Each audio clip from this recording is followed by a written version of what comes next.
Hello आज मु आपण मानक पई आउ एक रेसिपी आनी आज रेसिपी मध्य आपण मानक निश्चित भाव में भल लगे यही रेसिपी टी को शेष पर्यंत देखंतु वीडियोटी भल लगे मो चैनल को सब्सक्राइब लाइक कमेंट शेयर करंतु यही रेसिपी आपण माने व्रत उपवास दिन निश्चित भाव में खाई पारिबे। चलंतु आम रेसिपीटी प्रस्तुत करवा। एठी मो सागु को राति भेदे नहीं गोटे कप सागु नहीं थी सागु को भल भाव में भेदे नहीं सागु को पानी रू काढ़ी नहीं ताकू आम एक ग्राइंडर जार रे दे दवा से पानी जमी रही मु 2 चामच चीनी नहीं 3-4 चामच नड़िया कोरा नहीं जदि आपण पाखे सुखा नड़िया कोरा अच्छी ताहले आपण नड़िया कोरा नहीं पारे। एठी मु 10 टंकिया अमूल पैकेट नहीं ये सब को मिसाई भल भाव में आम एक ग्राइंडिंग करनवा। देखंतु पल्स मोड रे ग्राइंडिंग करिवे। एक थाली को काढ़ी नवा पात्र को काढ़ी नवा। देखंतु भल भाव में काढ़ी नियंतु। हाथ टिके घी लगाई नेबे। हाथ रे भल भाव में घी लगाई नेला फल आमर सागु गुड़िक हाथ में लगे ना एवं भल भाव में चकड़ी तार एक छोट छोट गोला प्रस्तुत करेंगे। आपण पसंद अनुसार सेप दे पारिबे गोल गोल कर पारिबे। मु आज एठी चेप्टा टाइप रो सिलिंडर सेप दउची। एपरि भाव में सब गुड़ा गुड़िक करनेबे। वर्तमान देखंतु मोर सागुर गुड़ा गुड़िक प्रस्तुत हो गला। एक कड़ाई नवा।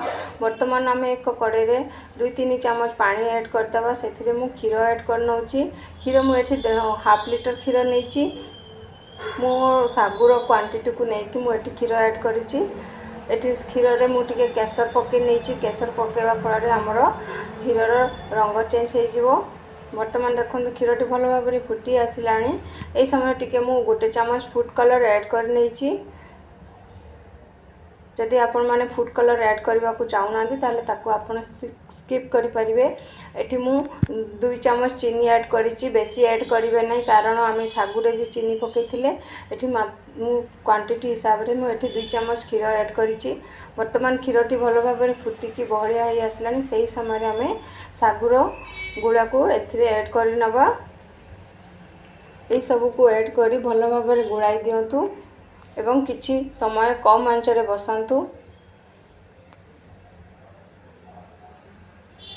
देखंतु आमर क्षीरटी भी बहलिया हो आसलानी। वर्तमान आमर प्रस्तुत हो गलानी सागु रसमलाई। यही सागु रसमलाई को आपण व्रत उपवास दिन मध्य खाई परिबे। वर्तमान मु एठी 1 पिंच इलायची गुंड ऐड कर नैची।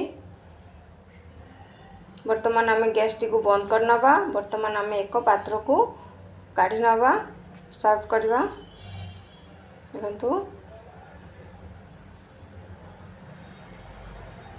वर्तमान आमर प्रस्तुत हो गला सागु रसमलाई। ता ऊपर आमे टिके सजेबा पई काजू बादाम एवं केसर पकई आमे सजाइबा। वर्तमान आमर प्रस्तुत हो गला सागु रसमलाई।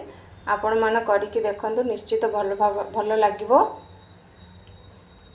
देखो मु सागुटी को काढ़ी देखौची केते सॉफ्ट है गरम अच्छी तथापि मु आपण मान को देखौची बहुत सॉफ्ट है।